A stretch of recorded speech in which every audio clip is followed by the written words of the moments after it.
Palabra y vida.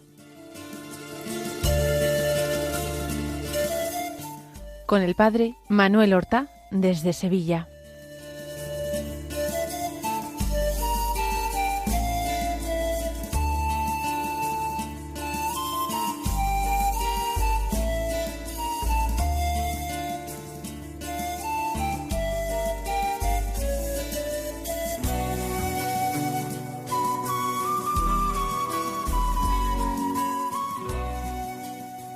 En el nombre del Padre, y del Hijo, y del Espíritu Santo. Amén. Alabados sean Jesús y María. Muy buenos días, queridos amigos, oyentes de Radio María y seguidores del programa Palabra y Vida. Hoy debería ser el jueves de la 24ª semana del tiempo ordinario, pero es 21 de septiembre. Y la Iglesia en este día celebra la fiesta del evangelista San Mateo, del autor del primer evangelio. De San Mateo sabemos que vivía, quizás era originario de Cafarnaúm, y que ejercía el oficio de recaudador de impuestos, concretamente cobrador del publicum, un impuesto que imponían los romanos a todos los habitantes del imperio. Cobraba el publicum, este impuesto para los romanos, y por esto era odiado por sus convecinos y excluido de la sinagoga. Escribió, según testimonio de Papías, el obispo de Hierápolis, su evangelio en la lengua materna, en arameo. Y después este evangelio se tradujo al griego. Habiéndose perdido el original arameo, nosotros tenemos solamente al evangelio de San Mateo en su versión griega. Después de escribir el evangelio, él predicó en distintos lugares, y aquí ya las tradiciones varían. Parece que él predicó en Oriente y murió como todos los apóstoles, a excepción de Juan, murió mártir de Cristo. Imitó a su maestro hasta en la entrega de su vida. Pues vamos a escuchar la palabra de Dios que se proclama en la liturgia de la misa del día. Por tener categoría litúrgica de fiesta, hoy no hay lectura continuada, sino que hay como primera lectura un texto de la carta de San Pablo a los Efesios, y el evangelio es precisamente evangelio según San Mateo, que narra su propia llamada, su vocación. Vamos nosotros a comenzar por este texto nuestra meditación, por el evangelio. Del capítulo 9, los versículos 9 al 13, que dicen así: En aquel tiempo, al pasar, vio Jesús a un hombre llamado Mateo, sentado en el mostrador de los impuestos, y le dijo: Sígueme. Él se levantó y los siguió. Y estando en la casa, sentado a la mesa, muchos publicanos y pecadores que habían acudido se sentaban con Jesús y sus discípulos. Los fariseos, al verlo, preguntaron a los discípulos: ¿Cómo es que vuestro maestro come con publicanos y pecadores? Jesús lo oyó y dijo: No tienen necesidad de médico los sanos, sino los enfermos. Andad y aprended lo que significa: misericordia quiero y no sacrificio. Que no he venido a llamar a justos, sino a pecadores. Este texto evangélico, que es precioso, tiene dos partes. La primera, la llamada del apóstol en sí. La segunda parte, lo que ocurre más tarde, estando en la casa, en un banquete. Vamos a empezar por la llamada a Mateo. Se nos presenta en el Evangelio de una forma, diríamos que abrupta, sin más presentación. Un hombre sentado al mostrador de los impuestos. Se llama Mateo. Están en Cafarnaúm. En la llamada a otros apóstoles, a veces hay como un prólogo, a veces hay como una presentación del personaje, una presentación un poquito más detallada, diciendo de dónde era natural o de quién era hijo. Se nos habla de aquellos pescadores que estaban repasando las redes en la orilla del lago, o de los hijos de Zebedeo que estaban con los trabajadores de su padre.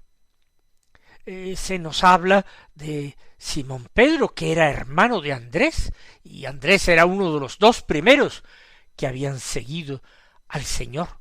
Hay como una pequeña presentación de Natanael, se dice, que era de Caná de Galilea y que había sido llamado por Felipe previamente. De Mateo solamente se dice que Jesús vio a un hombre que estaba sentado al mostrador de los impuestos. Era recaudador de impuestos. Lo peor, lo último. Se llamaba Mateo, y Jesús, sin más preámbulo, sin que nos conste en los evangelios una previa relación con este hombre, le dice una sola palabra. Le dice, sígueme. Y en el corazón de Mateo no sabemos lo que pasa.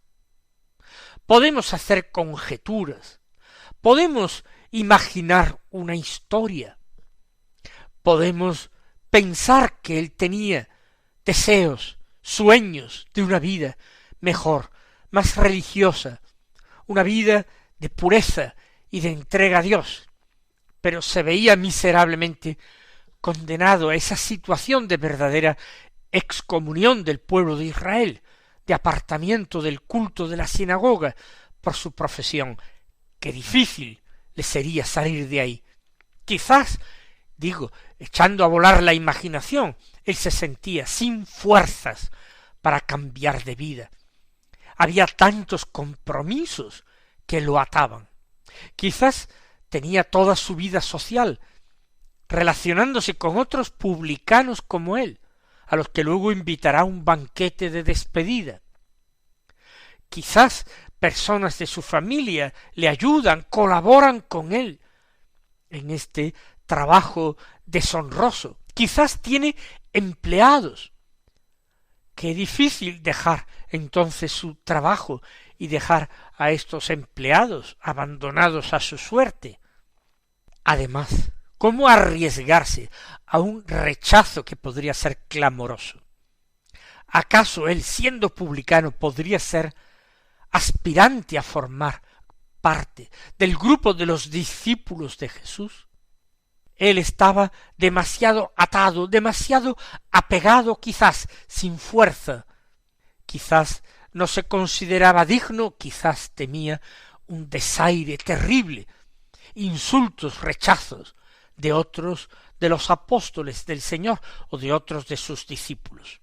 Pero fue todo mucho más sencillo a como él se había imaginado. Y creo que esta puede ser nuestra primera reflexión, porque nosotros a veces nos sentimos angustiados, preocupados, sentimos escrúpulos, sentimos disgusto de nuestra vida o de nuestras elecciones o del rumbo que toma nuestra vida.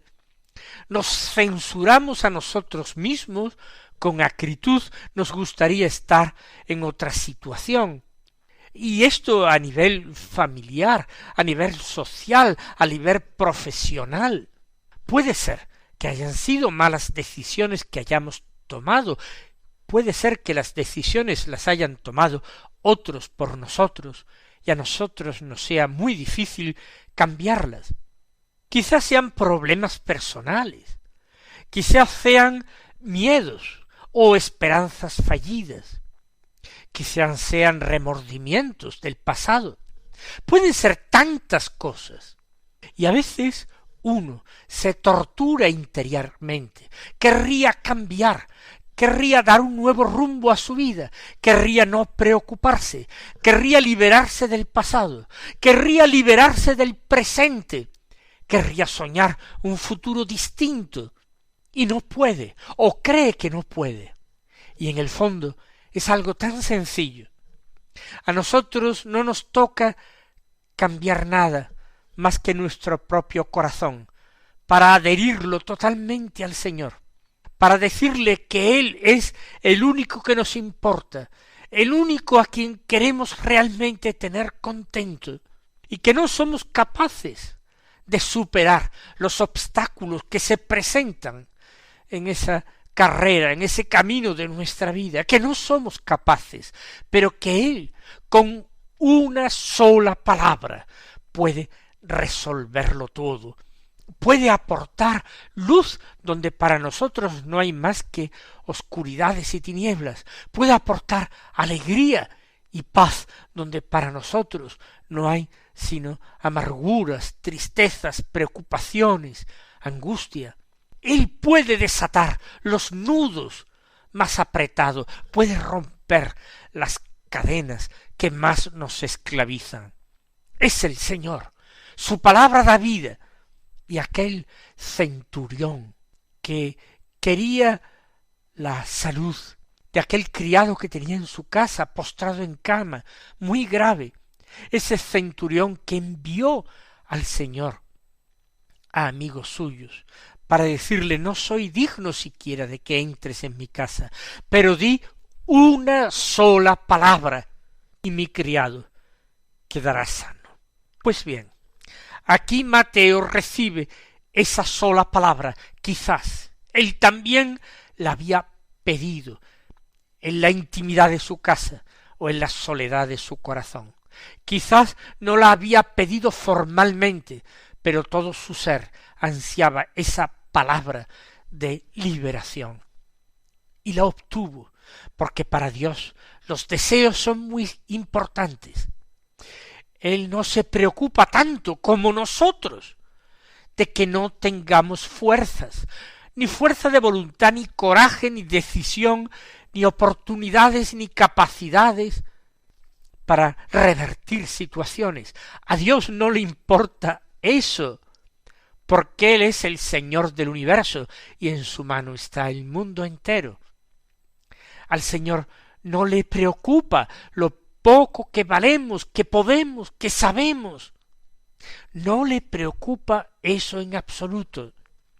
Él solo necesita de nosotros una cosa: por una parte el deseo, el querer, y por otra parte nuestra fe, nuestra confianza en que Él puede, en que su palabra es poderosa.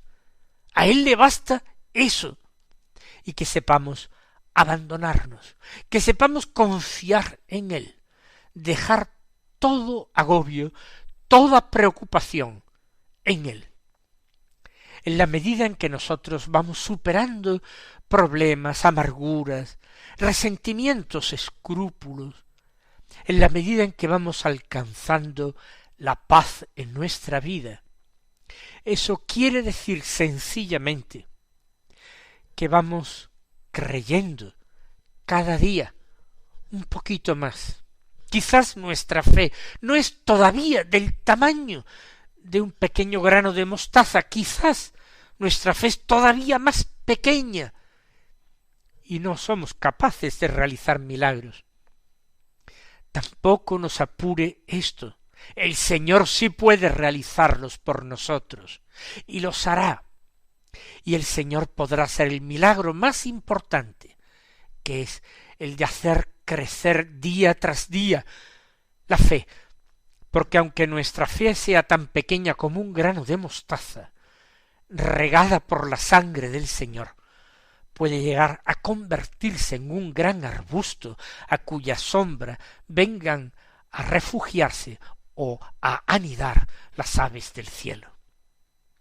Ese es nuestro Dios, y con este Dios en nada podemos preocuparnos, sino de desear y pedir más fe, más esperanza y más amor, que de todo lo demás en nuestra vida se ocupa el Señor y nos dará en cada momento y a sus tiempos lo que nos hace falta. O bien romperá cadenas, o bien nos concederá la solución de los problemas, o bien nos reducirá a la pobreza y a la humillación más grande, o hará de nuestra vida una vida larga y fecunda, o hará nuestra vida corta y aparentemente estéril. Lo que Él quiera, como Él quiera, de la manera que Él quiera, y por el tiempo que Él quiera. Como escribió tan bellamente Santa Teresa de Jesús en uno de sus poemas: sólo hallo paz aquí, ¿qué mandáis hacer de mí? Así pues, una sola palabra recibe Mateo, y es suficiente. Y esa palabra le basta, porque inmediatamente se levantó y lo siguió. Y lo siguió no solamente aquel día, abandonando de una forma tan llamativa el mostrador de los impuestos. Lo siguió durante toda su vida, no sólo durante la vida terrena de Jesús, lo siguió, lo que es mucho más importante, después de la resurrección del Señor, después de su ascensión. Él también recibió el Espíritu Santo en el cenáculo. ¡Qué bien hizo en cambiar el mostrador de los impuestos por la cercanía y el seguimiento del Señor y por el Espíritu Santo en plenitud en Pentecostés! Y luego se le concedió un don grandísimo que no se le concedió a ningún otro apóstol más que al discípulo amado, a Juan, que estuvo al pie de la cruz: escribir un evangelio. Un gran don, un gran regalo para la Iglesia. Y además, fíjense, ha sido llamado el Evangelio de San Mateo el Evangelio eclesiástico, porque es el que más se utiliza en la liturgia, el que más se lee en las celebraciones de los sacramentos de la Iglesia, el Evangelio por excelencia de la catequesis. Todo esto fue don del Señor. Fíjense, abandona un libro de contabilidad, donde se preocupa por no perder la más mínima moneda, la más mínima dracma, y se encuentra autor del Evangelio, coautor con Dios, con ese Espíritu Santo, que es verdadero autor, pero que lo utiliza a él y a sus capacidades y a su ingenio y a sus habilidades, lo utiliza a él para sembrar a la Iglesia con la palabra de Dios. ¿No lo consideran formidable? ¿No es esto muchísimo más de lo que Mateo pudo soñar en sus sueños más disparatados, de pureza, de religión, de amor? ¿No es muchísimo más sin comparación? Bueno, pues el mérito de todo esto no lo tiene Mateo. El mérito es de Dios. El mérito es de Cristo Jesús bendito, que se luce precisamente con aquellos que menos se lo merecen. Por eso nosotros también tenemos una gran esperanza. Quizás porque merecemos poco, podamos alcanzar mucho. Sí, Señor, diremos humildemente como el centurión romano: yo no soy digno de que entres bajo mi techo, no soy digno de que te ocupes de mí, de que vengas a mi casa, pero di una sola palabra, y no ya mi criado, nosotros quedaremos totalmente sanos y curados. Con mis propias fuerzas nunca voy a alcanzar esas virtudes que admiro en los santos, y que, si tú me las das de golpe y en la medida que quieras, sí, muchos me llamarán mimado. Realmente lo soy de ti, Señor. Y no siento vergüenza, porque como tú dijiste tan bien en la parábola de los trabajadores de la última hora, de la hora 11, ¿acaso no puedo hacer yo con lo mío lo que quiera? y si a éste le quiero dar lo mismo que a ti, o más, ¿no puedo ser yo acaso bueno con él? Pues sí, Señor, sé bueno con nosotros, y derrama con generosidad a manos llenas tus dones sobre nosotros que somos pecadores y que estamos tan necesitados. Pero ahora viene un detalle del Señor magnífico. Él no se limita a llamar al apostolado a Mateo, a colmarlo de sus gracias, de sus dones, de su amor. Él entra en su casa para celebrar un banquete, una comida, se digna sentarse a la mesa con él, con Mateo, un publicano, eso sí, ya purificado y limpiado, pero también se digna sentarse a la mesa con muchos publicanos y pecadores, de los que no sabemos que estén arrepentidos, ni hayan abandonado esa profesión deshonrosa. Acuden porque Mateo los ha invitado. Acuden por curiosidad porque se enteran que Mateo abandona el negocio. Acuden por la curiosidad de conocer a Jesús, de quien se está hablando tanto, por los milagros que realiza, por la enseñanza que él imparte, tan distinta a la de los doctores de la ley, a los escribas, que los desprecian tan profundamente a ellos, los publicanos. El Señor se sienta, y en los banquetes Jesús también enseña. No solamente enseña en las sinagogas, no solo enseña a orillas del lago o en las calles y plazas de los pueblos y ciudades. El Señor enseña particularmente también cuando acepta las invitaciones a comer. Y en este caso, los invitados no son solamente los publicanos, compañeros de Mateo, también están allí los discípulos de Jesús. No sabemos estos últimos qué andarían diciendo. Seguramente más de uno estaría criticando al Señor, horrorizado por tener que entrar en la casa de un pecador, de un publicano, de sentarse a su mesa, lo que implica compartir con él vida. ¿Qué ocurrencias tiene Jesús? Quizás lo comentaron entre ellos, olvidándose de dónde venían ellos mismos, olvidándose quizás de cuáles eran sus propios pecados. Y para colmo, los fariseos, cuando advierten que pasa esto en Cafarnaúm, le sugieren a los oídos de los apóstoles cómo es que vuestro maestro come con publicanos y pecadores. En primer lugar, porque como dice el Señor, no he venido a llamar a los justos, sino a los pecadores, ni tienen necesidad de médico los sanos, sino los enfermos.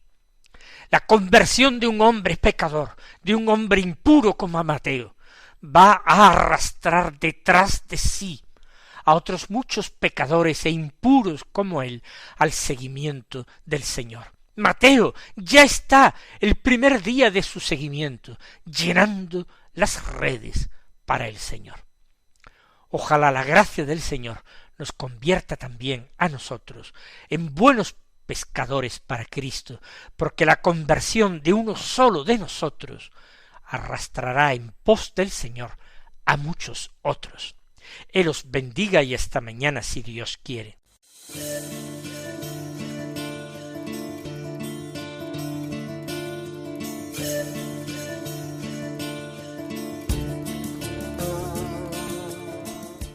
Han escuchado en Radio María Palabra y Vida, un programa que dirige el Padre Manuel Horta.